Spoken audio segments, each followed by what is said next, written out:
नमस्कार मित्रों, भागवत चर्चा में एक बार फिर आप सबका स्वागत है।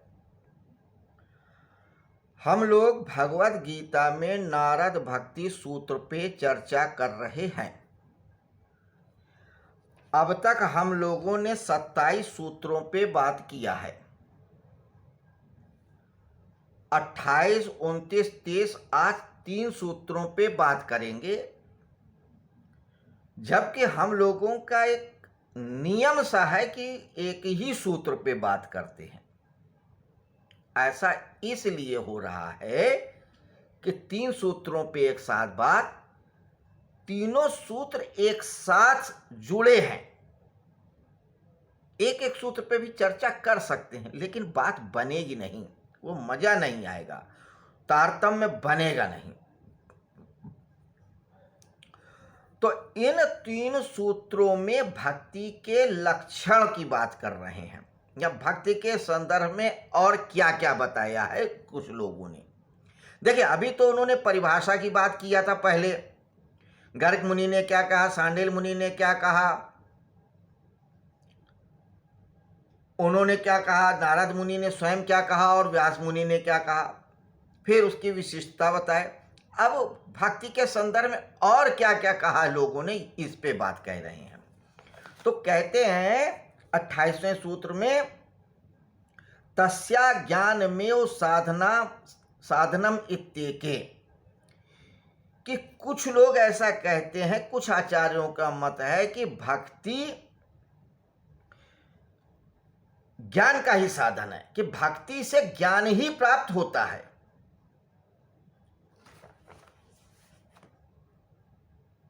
कुछ आचार्यों का यह मानना है कि भक्ति करके आपका क्या होगा, ज्ञान को प्राप्त करेंगे। सत्य क्या है यह आपको अनुभव में हो जाएगा, और सत्य का अनुभव ये क्या, ज्ञान है। तो भक्ति भी एक साधन है कि आप ज्ञानी कैसे हो जाएं। जैसे योगी है, परम सत्य को उपलब्ध हो जाता है, ज्ञानी हो जाता है। कोई आत्मस्थित हो जाता है तो ज्ञान हो जाता है कि सत्य क्या है, असत्य क्या है, परब्रह्म क्या है। तो भक्ति भी एक तरीका है, दिस इज द वे या मेथड है कि आप ज्ञानी कैसे हो, और कुछ नहीं है। भक्ति इसके अलावा कुछ नहीं है, सिर्फ ज्ञानी होने का एक तरीका है। ये कुछ लोगों ने कहा है, ये नारद जी सूत्र बता रहे हैं क्या, कि तस्या ज्ञान में वो साधनम इत्येके, कि कुछ आचार्यों के अनुसार भक्ति भी ज्ञानी होने का एक साधन है। लेकिन ऐसा नहीं है, यह हिडन बात है इस सूत्र में। देखिए, नारद जी जितने इधर 2, 3, 4 सूत्र पढ़ रहे हैं, उनके अर्थ बड़े गूढ़ हैं,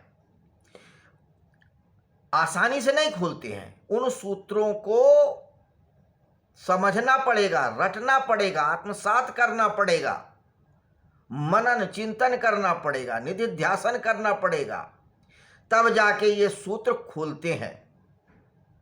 इतनी आसानी से नहीं खुलते हैं। हाय सहज सरल, समझ में आ गया तो बहुत आसान है, नहीं समझे तो फिर ऊपर ऊपर आप तैरते रहोगे।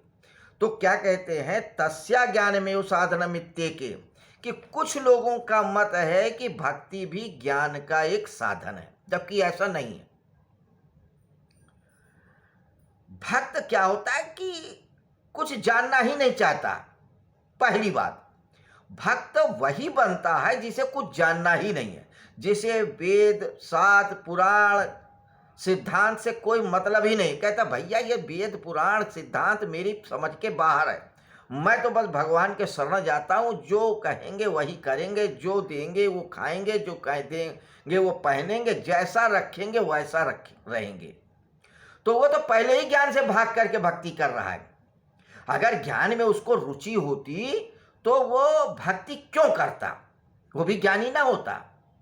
तो पहली बात, भक्ति का ज्ञान से कोई लेना देना नहीं है।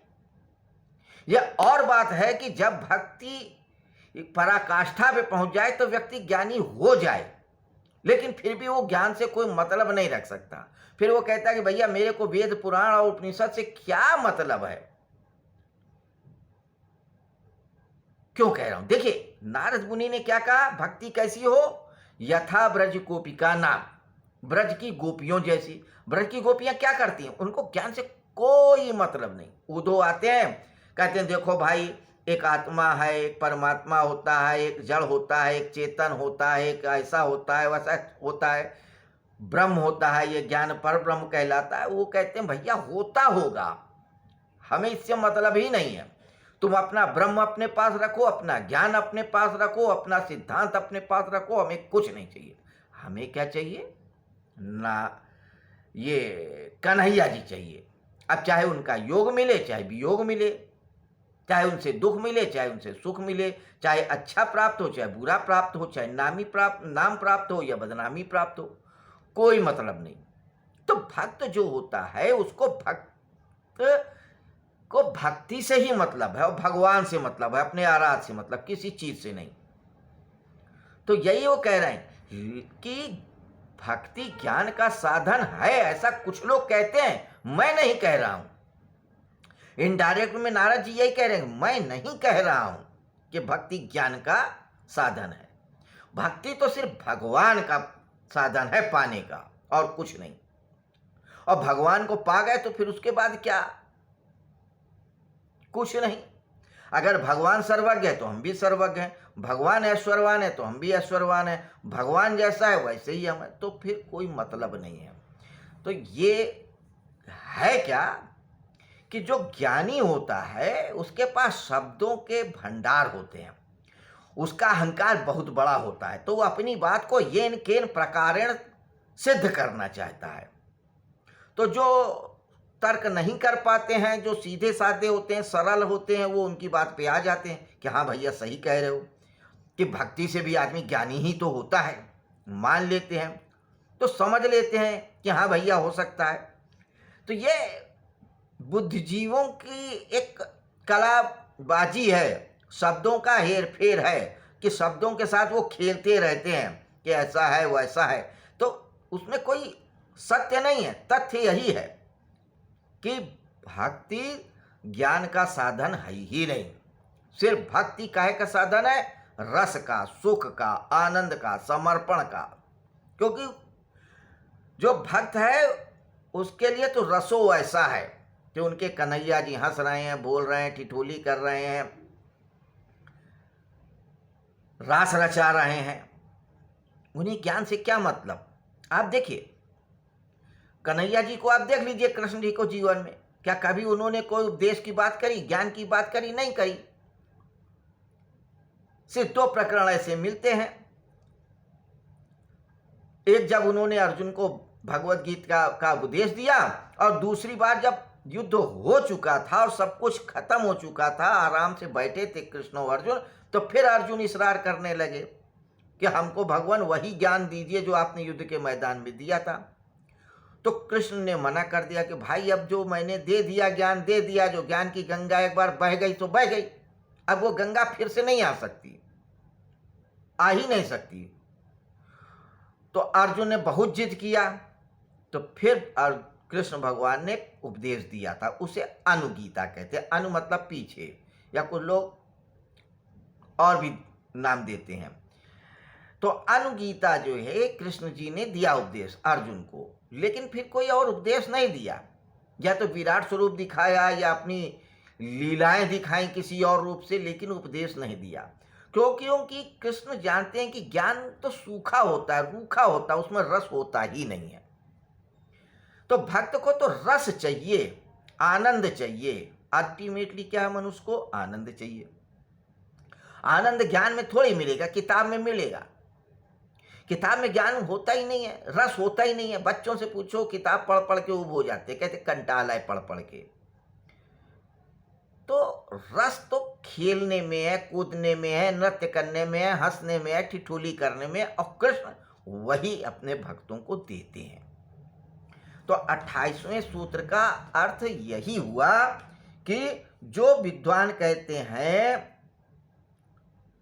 तस्या ज्ञान में वो साधन इत्येके, कि भक्ति ज्ञान का साधन है, तो ऐसा नहीं होता है। तो मित्रों, आज की जो है अपना वार्तालाप चर्चा यहीं समाप्त करते हैं। बाकी 3 सूत्रों पे कल करेंगे। बात तो हुई थी कि 3 पे करेंगे, लेकिन यही सूत्र इतना विशद हो गया है कि हम समझते हैं आज यहाँ चर्चा समाप्त कर दें। कल 29वें सूत्र में बात करेंगे कि और लोगों ने भक्ति के संदर्भ में क्या कहा है और नारद जी क्या कहते हैं। तो कल फिर मिलेंगे इसी समय, इसी जगह, इसी वक्त, नए सूत्र पे चर्चा करने के लिए, नारद भक्ति सूत्र पे। तब तक के लिए नमस्कार, शुभ रात्रि।